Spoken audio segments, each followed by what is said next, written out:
Bonjour les élèves de CE6, je vous souhaite une bonne santé. Alors notre leçon d'aujourd'hui, c'est la vitesse moyenne ou ce qu'on appelle السرعة المتوسطة بالعربي. Alors غادي نشرحوا الدرس ديال السرعة المتوسطة بحول الله. Alors مثلا غناخذوا دو فيل كازا إيغال. Alors واحد السيارة قطعت واحد المسافة ديال 80 كيلومتر انطلقت من مدينة الدار البيضاء متوجهة نحو مدينة الرباط وقطعت مسافة ديال 80 كيلومتر والمدة اللي استغرقتها السيارة هي ساعة واحدة كما تلاحظوا في الشكل. alors كيفاش يمكن لي نحسب السرعة المتوسطة أو كنسميها لا فيتيس موين. alors سي لا فيتيس موين رمز ديالها في موين. alors باش كنحسب السرعة المتوسطة كنقسم المدة أو المسافة اللي استغرقتها السيارة لقطع باش توصل لمدينة الرباط اللي هي عندي في المثال 80 كيلومتر ديفيزي أو قسمة المدة المستغرقة اللي هي ساعة واحدة. alors 80 قسمة واحد تعطيني 80 كيلومتر 80 كيلومتر. alors الوحدة باش يمكن نتوصل لمعرفة وحدة السرعة المتوسطة عندي هنا 80 يعني كيلومتر والمدة المستغرقة هي ساعة واحدة يعني 80 كيلومتر alors هذا غير مثال مبسط باش يمكن لينا نعطيكم واحد الفكرة مبسطة عن السرعة المتوسطة. alors غادي ندخلوا الوضعية من انطلاق ديال الدرس. نقراو الوضعية. تقطع حافلة مسافة 60 كيلومتر في كل ساعة، يعني هذه الحافلة في كل ساعة كتقطع المسافة ديال 60 كيلومتر.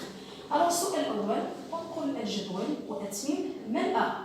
إذا هنا عطاونا هناك السطر الأول كيمثل المدة بالساعات ثم السطر الثاني كيمثل المسافة بالكيلومتر. alors هنا المدة بالساعات pendant 1 heure, pendant 2 heures, pendant 3 heures et pendant 5 heures. alors عطاونا في المعطيات أن كل 60 كيلومتر نقدروا نقولوا بأنها متناسبة مع ساعة واحدة. إذا في ساعة نقدر نقول أن هناك تناسب 60 وكان تعرفنا في التناسبية الأولى كيفاش كيمكن لي نقوم بملء جدول للتناسب. alors soit je me base sur le coefficient de proportionnalité يعني معامل التناسب أو كنستعمل الرابع المتناسب. alors هنا في هذه الحالة ديالنا غادي نستعملوا معامل التناسب، يعني المرور من السطر الأول إلى السطر الثاني قمنا بضرب 1 fois 6.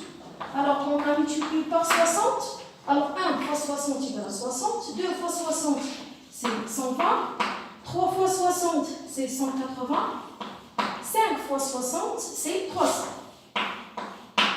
alors السؤال الأول جاوبنا عليه أننا قمنا بملء الجدول وهنا غادي يمكن لي نتعرف واش هو كيمثل وضعية تناسبية أو كيمثل وضعية غير متناسبة. alors السؤال الثاني طلبوا منا نقوموا برسم إنشاء رسم مبياني كيمثل هذه الوضعية. alors رسمنا الرسم المبياني سبق لنا تعرفنا كيفاش كيمكن لي رسم الرسم المبياني. alors هنا كنمثل المدة بالساعات وهنا المسافة en كيلومتر. alors عندي قسمت حيت ما عندناش الوقت. alors هنا المدة طلعت 1 2 3 4 وهنا طلعت 60 120 180 240. alors غادي ناخذ المسطرة أو العكاك. alors في 1 heure كتناسبها 60 كيلومتر نعطيكم نقطة هنا. alors 2 heures كتناسبها 120 نعطيكم نقطة كما كتبان لكم. alors 3 heures كتناسبها 180 و في 5 heures 4 heures غادي تناسبها 240. هنا غنكتفيو غير بهاد 3 النقاط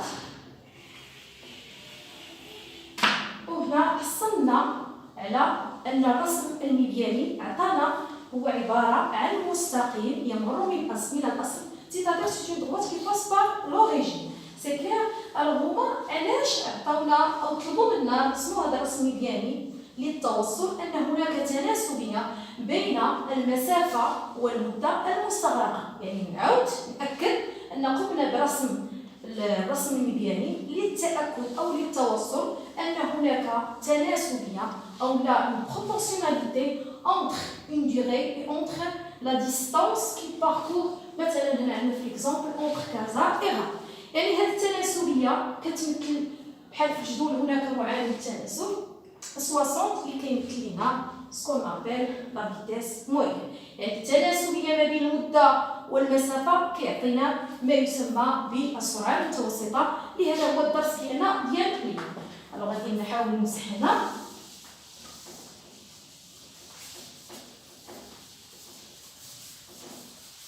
الوغ تم التوصل إلى أن هناك تناسب، كنأكد أن هناك تناسب بين السرعة المتوسطة بين المسافة والمدة المستغرقة للتوصل إلى ما يسمى بالسرعة المتوسطة. وغادي ناخذ معارف أساسية.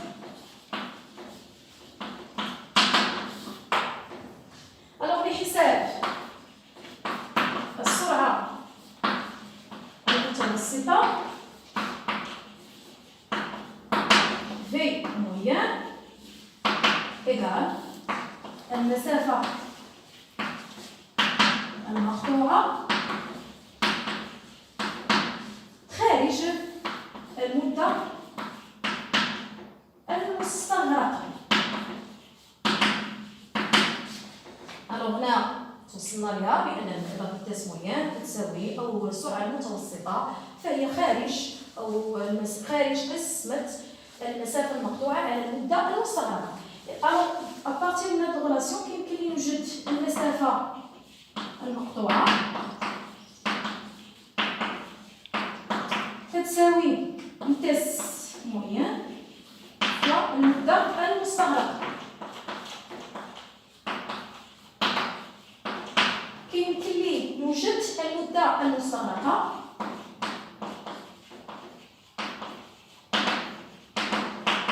فهي خارج أو قسمة المسافة المقطوعة على السرعة المتوسطة.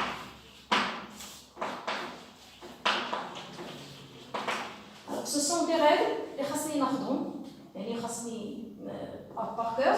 السرعة المتوسطة كتساوي المسافة المقطوعة على المدة المستغرقة. كيمكن لي نحسب المسافة المقطوعة هي جداء السرعة المتوسطة والمدة المستغرقة. المدة المستغرقة هي خارج المسافة المقطوعة على السرعة المتوسطة. الحاجة اللي بقات لنا أننا خاصنا نعرفوا الوحدة العالمية لقياس السرعة المتوسطة.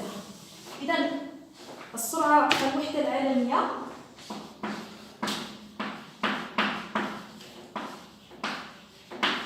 لقياس السرعة المتوسطة هي كيلومتر بار اور أو متر بار سكوند. وفي الدرس كندخل ما يسمى بالأعداد الستينية، يعني غادي يطرح ليا في المسائل كيفاش يمكن لي نحول المينوت للسوايع الساعات الدقائق انسي دو سويت. Alors, en général, كنخدموا السرعة المتوسطة كيلومتر بار اور ou bien متر بار سكوند.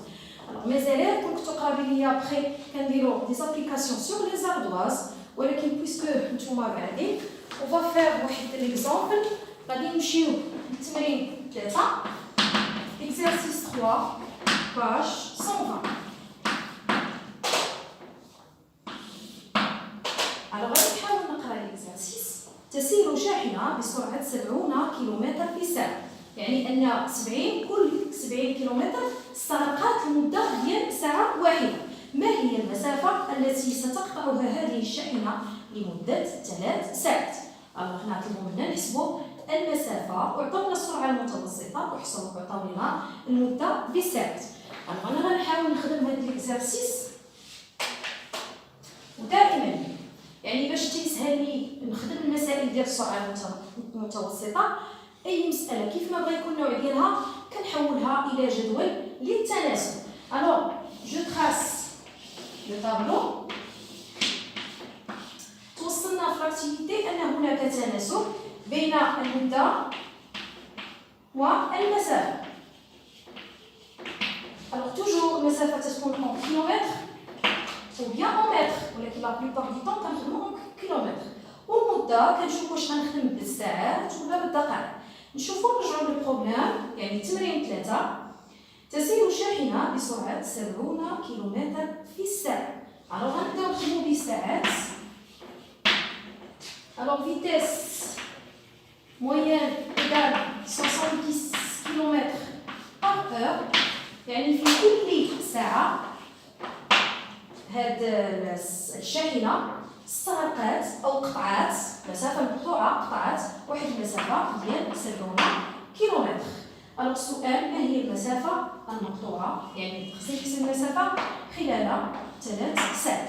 هنا قلت لكم دائما كنحول المسائل السرعة المتوسطة إلى جدول التناسب وكتسهل عليا المسألة. الوغ هنا سوا جو ترافاي بمعامل التناسب أو باستخدام الرابع المتناسب. الوغ سي بغينا نستعملو الرابع المتناسب، غنجي تحت من الجدول وغنكتب المسافة المقطوعة هي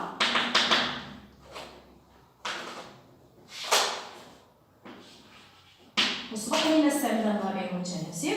Alors 3 fois 70 divisé par 3 fois 70 divisé par 1 هي غتعطيني 210 كيلومتر. وكنجي لهاد الخانة اللي كنبحث عليها يعني 210.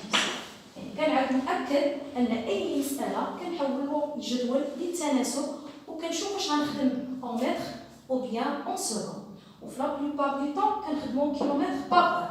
حاجة أخرى إلا درت هنا لي زور يعني المدة بالساعات كنكتب مثلا هنا 1. أما يكون كتبت المدة بدقائق خاصني نكتب هنا 60 كتناسبها 60 دقيقة، لأن في كل ساعة كتساوي 60 دقيقة. ألوغ الدرس كملناه. ميزاليف غتكتبو الدرس في الكايي دو لسون وغنعطيكم لي زيكزارسيس بور لا بروشين سيونس. ألوغ غتديرو ليا ليكزارسيس، غنكتب هنا لي زيكزارسيس. تمرين 4, exercice 4, exercice 6, exercice 7, page 120 et 120. Et à la prochaine séance.